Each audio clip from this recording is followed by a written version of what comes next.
Mwaka 2025 ni mwaka wa matukio. Tumepata matukio makubwa matatu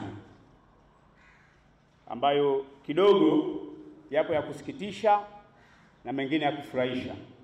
Tukio la kwanza, Mheshimiwa Waziri, tulimpoteza kiongozi wa dini wa Roman Catholic, Papa Francis. Tulipata msiba mkubwa duniani. Lakini tukio la pili likatusababisha tukawa tuko attention. Tunasubiria moshi mweupe. Akaja akapatikana Papa Leo wa 14. Wakati tunaendelea kufurahia wamepata kiongozi wa dini, tukawa tunasubiri moshi mwingine, watu wa jimbo la Dodoma. Tukawa tumekaa tunasubiri moshi mwingine. Mimi naomba niseme ukweli, Mheshimiwa Waziri, pamoja na haya umeyasema na kisiasa, lakini ukiingia kwenye magurupu ya wananchi wako wengi wa jimbo la Dodoma, badala ya kufurahia kugawanywa kwa jimbo, wanailaumu tume ya uchaguzi.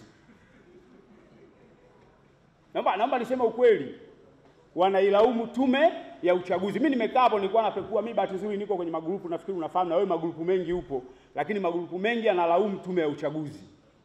Tafsiri ya kulaumu tume ya uchaguzi ni kwamba wao waliona wewe una mzigo mkubwa, lakini wewe ulikuwa na mzigo, ule mzigo ulikuwa unaendelea kuweza kuubeba.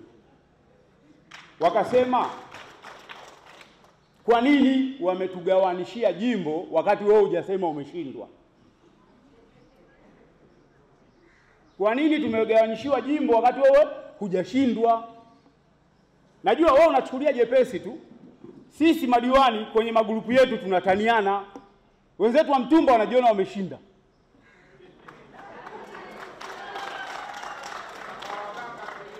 Ni kweli kinagongo washirikina hawa.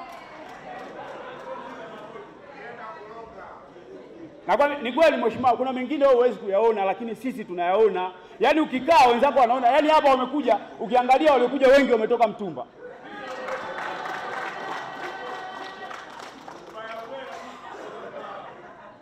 Kwa hiyo Mheshimiwa, naomba niseme ukweli, usije ukafikiria wanayoyazungumza watu wa Dodoma mjini ukaona wanazungumza kwa kuigiza. Wanawaza anakuja nani? Anawaza, yaani watu wanawaza atakayekuja ni nani? Na akija atakuwa kama wewe? Mheshimiwa, naomba niseme ukweli, bahati nzuri Anthony, mimi niliyesimama hapa na kufahamu tunafahamiana. Mimi najua wewe ukiwa na 10,000 kutumia 6,000 kwa wenzio baki na 4,000 sio issue. Lakini kuna mwingine anachukua 10,000 na anachukua na jirani aliyepewa mpelekee. Kwa hiyo naomba niseme ukweli, sisi watu wa Dodoma mjini umetupa mtihani. Na tunatamani ikiwezekana hata uchaguzi ule ushindikane. Naomba naongea ukweli kwa sababu bahati mbaya mimi kwenye halmashauri kuu sikuwepo. Nafikiri na mimi ningekuwa mmoja kati ya watu ambao tungeandikwa kwamba tumefanyaje? Tumemwaga machozi. Mheshimiwa, sisi kata ya Kizoda tunajivunia kwa mengi sana kwako. Mimi ni mmoja kati ya watu ambao huwa nawaambia hata wajumbe wangu wa kamati ya siasa, sijawahi kumpigia simu mbunge wangu akaacha kupokea. Yaani hata kama hajapokea atanitumia message, Mheshimiwa nipo kwenye kaunta kupigia.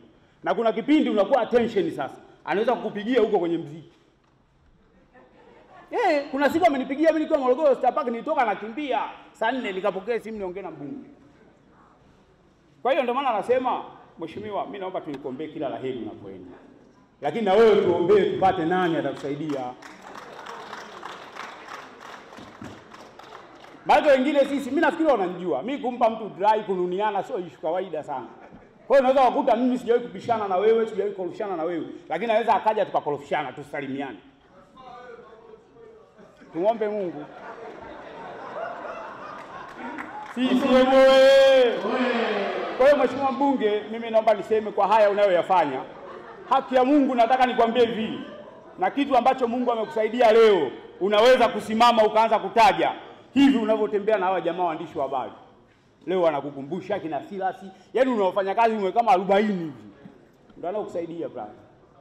Lakini ungekuwa mwenyewe mwingine hata ungekuwa ujui umefanya nini. Hakuna sehemu hujagusa Antoni, naomba niseme ukweli. Hakuna sehemu hujagusa. sio kwenye maendeleo, hata kwenye maisha binafsi ya mtu.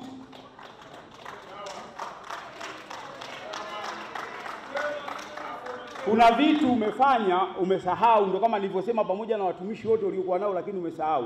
Kuna mtoto uliweza kumsaidia, watu walilia Muhimbili. Mtoto ametoka Dodoma, yuko Muhimbili, anatakiwa kufanyiwa operation kubwa, hawajui wanafanya nini. Lakini wewe ulifika, ukatoa msaada na mtoto akafanyiwa operation na mtoto akawa yuko vizuri. Umesahau kusema leo. Kwa hiyo mimi nataka niseme, Anthony, umetupa mtihani mkubwa. Samahani jamani, mimi huyu jamaa mimi wa marafiki yangu sana. Hata wenzangu wanashindwaga na sauji sana kumuita mheshimiwa mbunge. Labda ninatuma message, lakini mara nyingi hata simu tukiongea na ukitaga anasemaga Tony.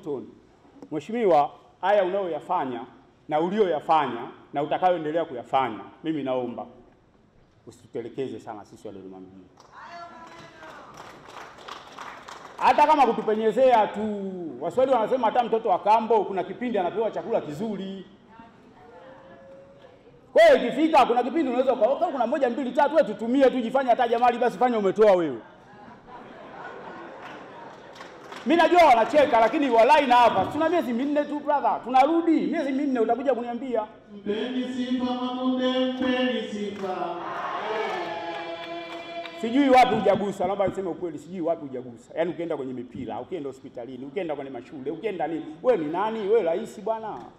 Huo ni moyo wako tu Mungu aliyokupa. Wala sio unacho kikubwa Anthony. Wewe leo ungetaka kujilimbikizia na wewe leo ungehesabiwa kati ya mawaziri matajiri na ungejilimbikizia. Lakini wewe kile utakachokipata kidogo umetoa. Umetoa. Hapo umetaja milioni 93. Milioni 93 sio zote hizo, unasema eti mwaka mpaka mwaka. Kuna mavisima unachimba huko, kwani milioni 93? Kuna mabarabara unachonga mwenyewe unapeleka kule, kwani hiyo milioni 93? Kuna watu wengine hawajui, wanaona labda kwa sababu wazidi. Hakuna, ni moyo. Yaani Mungu amekujalia una moyo wa kutoa, ndugu yangu. Sifa jamani, anamalizia. Mheshimiwa, ni kweli kama anavyosema MC, yani maneno ya kusema juu yako ni mengi, lakini mimi kwa niaba ya Mheshimiwa madiwani, kwa niaba ya wakazi wa Kizota, najua hapa ni Kizota na inawezekana nisipate nafasi nyingine tena, lakini nitapita kuja kuwaaga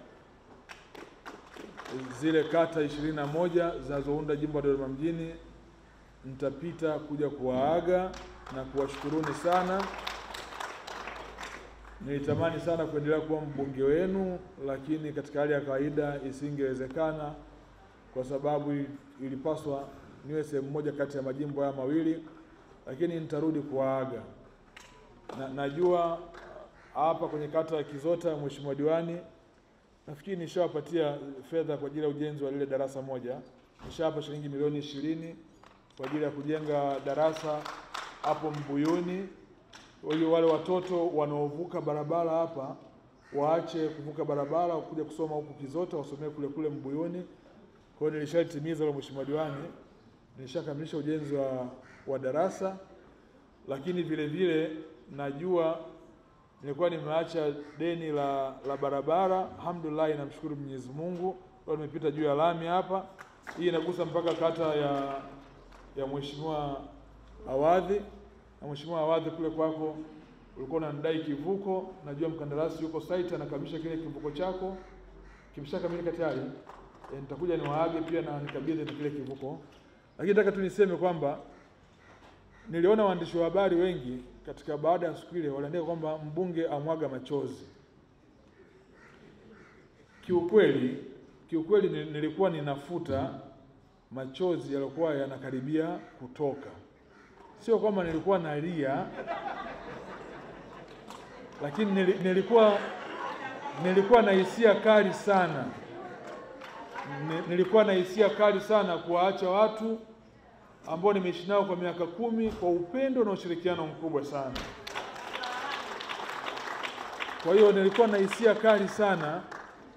Kwa kuna tofauti ya kumwaga machozi na machozi kunilengalenga. Waandishi wa habari, machozi yalikuwa yananilengalenga. Asanteni sana, Mungu awabariki sana.